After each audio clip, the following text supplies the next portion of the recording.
Qué gusto que tenemos en este momento a la doctora Judith Portorreal. Ella es médico oftalmólogo, jovencísima pero con mucha experiencia, para hablarnos durante esta mañana de una enfermedad progresiva, peligrosa, que afecta cada día más, incluso a la juventud. Está con nosotros para hablarnos del queratocono, también tratamiento para la miopía, lentes de contacto, tantas cosas, doctora, de las que tenemos que hablar con usted durante esta mañana. ¿Qué tal? Buen día. Hola, buen día. Muchas gracias por permitirme estar acá.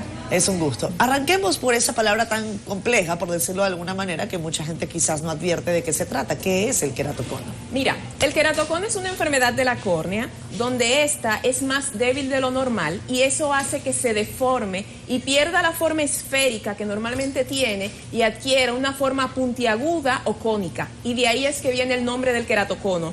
Es una enfermedad que afecta sobre todo a niños y adolescentes. Suele empezar en la niñez o en la adolescencia y de ahí va progresando paulatinamente y si no se diagnostica a tiempo va provocando la pérdida de la visión en los niños y los jóvenes. De hecho, hoy en día es la principal causa de trasplante de córnea en pacientes jóvenes si no se logra detectar a tiempo. ¿Por qué se produce el queratocono, doctora? ¿De dónde viene? ¿Cómo aparece? Mira, el queratocono es una enfermedad multifactorial. De hecho, todavía está en estudio porque hay elementos que aún no sabemos. Entonces tiene un componente genético donde los niños o adolescentes están predispuestos genéticamente a desarrollar la enfermedad, pero también tiene un componente ambiental. Y se relaciona con niños y adolescentes muy alérgicos que se frotan mucho los ojos. Es ese niño que estornuda mucho, que hace rinitis y que los padres identifican que todo el tiempo los ojos le pican y se rascan. Ese es el principal factor de riesgo para desarrollar la enfermedad. Eso tiene un proceso evolutivo que manda a tratarse temprano. ¿Cuáles son las consecuencias? Sí, es un proceso evolutivo y de hecho esa es la razón por la que si no se piensa en queratocono se corre el riesgo de que quien evaluó el niño no lo diagnostique. Entonces básicamente identificamos ese paciente joven que se frota mucho los ojos porque le pican, se rasca. Entonces, en la medida que la córnea se va deformando, el paciente comienza a desarrollar miopía y astigmatismo. La miopía y el astigmatismo son defectos refractivos normales que cualquier persona podría desarrollar. Pero en el caso del niño o del paciente con queratocono, el oftalmólogo debe de identificar que es un astigmatismo irregular. Entonces el defecto refractivo comienza pequeño y comienza a avanzar poco a poco. El queratocono demora meses y años para quitar la visión a un niño. Entonces, ¿qué debe de identificar un padre? Es ese paciente que se pone lentes y a los 6 meses o antes comienza a quejarse de que ya no se quiere poner los lentes porque no ve bien con ellos. Lo llevan nueva vez al oftalmólogo o en el peor de los casos a la óptica e identifican que la fórmula le cambió. Si no identifican que ese cambio de la fórmula se está relacionando con una enfermedad de base y no se diagnostica, llega un punto en el que la enfermedad avanza tanto que ya el paciente no logra ver bien con gafas, con lentes, y ya ahí hay que considerar otras opciones de tratamiento. Estuve documentando que hay personas que tienen la curva tan amplia o tan cerrada que tienen que usar lentes duros, fijos de contacto. Exactamente. Para poder mantener la córnea abierta, porque llega un momento en el que se les dificulta ver de cerca, de lejos, de cualquier forma. ¿Hay alguna solución para esto?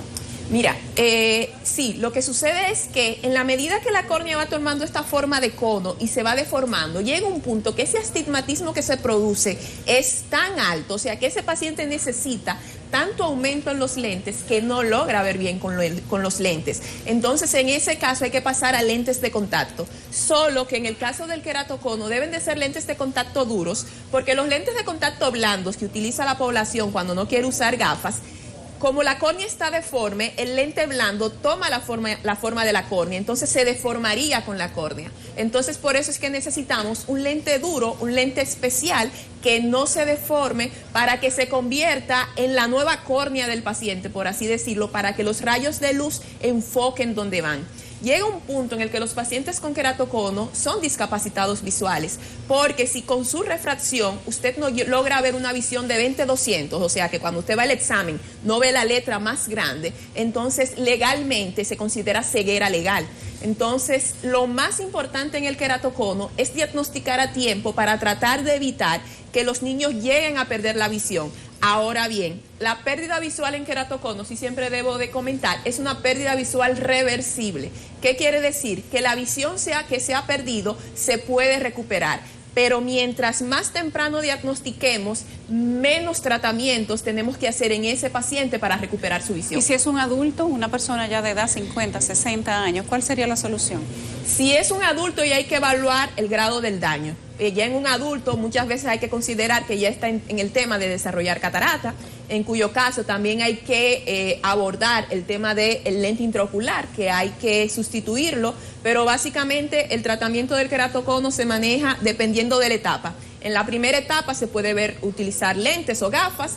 Cuando ya no logra ver bien con gafas, pasar a lentes de contacto.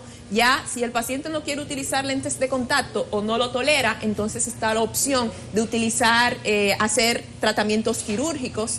Por ejemplo, está la opción de algo que se llama cirugía de anillos o segmentos intracorneales, que son unas estructuras de plástico que se introducen en el espesor de la córnea y de manera mecánica aplana. Es como que un árbol que está torcido y en el campo le ponen una horqueta para ayudarlo a enderezar. Esto nos ayuda a aplanar la córnea y a disminuir la cantidad de aumento que el paciente lleve en gafas. Y ya en los casos más avanzados tenemos que recurrir a un trasplante de córnea. Doctora, ¿qué tan importante es el impacto de esta enfermedad en la República Dominicana? ¿Hay alguna data, ciencia al respecto? Mira, no tenemos estadísticas nacionales enfocadas al queratocono como tal, pero sí te puedo decir que el queratocono, las estadísticas globales que tenemos es que suele afectar al 1% de la población. O sea que en nuestro país, tomando en cuenta de una población de 10 millones, debemos de tener por lo menos unas 100,000 personas padeciendo queratocono. Entonces, ¿cuál es el impacto del queratocono? El queratocono afecta a pacientes jóvenes en la etapa en la que tienen que estudiar y que tienen que trabajar. Con mis pacientes con queratocono, la mayoría de los niños y de los adolescentes, yo tengo pacientes que dejan los estudios, que antes de conocerme, dejaron los estudios porque no podían ver. Y un joven no puede ver, no puede aprender, claro, no puede entender lo que no ve. Entonces, otro gran problema que tenemos en la República Dominicana es que la mayoría de los tratamientos para queratocono no están incluidos en la seguridad social. Y como son tratamientos nuevos y para la mayoría de la población de alto costo, entonces tenemos que el único tratamiento que la Seguridad Social cubre en nuestro país es el trasplante de córnea, que es la última etapa. La última opción. Cuando tenemos opciones de tratamiento que ayudan a evitar que el paciente llegue al trasplante de córnea, pero no está cubierto por la Seguridad Social, tampoco se hace en los servicios públicos, o sea, no está disponible en el Sistema Nacional de Salud. Entonces son procedimientos que solo se están realizando a nivel privado y que para la población de escasos recursos no puede accesar. Entonces están condenados a perder la visión para luego ponerse en una fila para hacerse un trasplante. La ciencia avanza. Finalmente, Judith, parece que es una consulta vía telefónica y deduzco que es una persona que usa lentes de contacto ocasionales de lujo, como una chulería, pero dice que lo usa más en actividades sociales. ¿Eso podría tener algunas implicaciones? Mira, los lentes de contacto son una alternativa al uso de gafas. Usted puede utilizar lentes de contacto. No, pero esa persona la tiene para lucirlo verde, azul, amarillo. Le puedo decir, para los lentes de contacto cosméticos o para las personas que usan lentes de contacto solo en actividades sociales porque no quieren llevar las gafas, usted puede utilizar lentes de contacto toda la vida siempre y cuando siga 3 reglas básicas. Lavarse las manos antes de ponerlos y antes de quitarlos, no dormir con ellos y no entrar a espacios ni ambientes contaminados con ellos, dígase piscinas, ríos, playas. Las complicaciones de los lentes de contacto, que pueden ser severas porque puede provocar infecciones a nivel de la córnea, infecciones intraoculares, y usted por un mal uso de sus lentes de contacto podría perder la visión y hasta podría perder su ojo. Esas complicaciones, cuando usted comienza a saltarse esas 3 reglas básicas, ahí es cuando comienzan a aparecer. Con el tema de los lentes cosméticos o los lentes ocasionales, en ocasiones yo he tenido pacientes jóvenes, porque son jóvenes la mayoría, que se prestan los lentes de contacto de colores para ver cómo le quedan. Tiene un amiguito con lentes, ay, déjame ver cómo me quedan. Grave, o sea, el lente de contacto es como la ropa interior, los lentes de contacto no se prestan. O que comienzan a dormir con los lentes de contacto porque se les olvida quitarlos. Entonces duermen una noche, no pasa nada, pues duermo mañana también. cada vez que usted duerme con los lentes de contacto, aumenta el riesgo de desarrollar una úlcera en la córnea.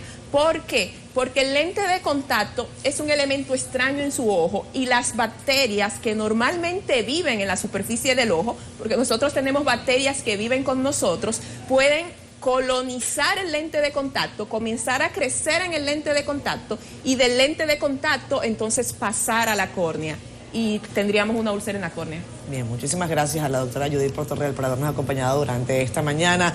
Es didáctica la información que nos ha Sabe entregado mucho para ser tan jovencita. Y le agradecemos que haya estado acá. Feliz resto del día. Muchas gracias.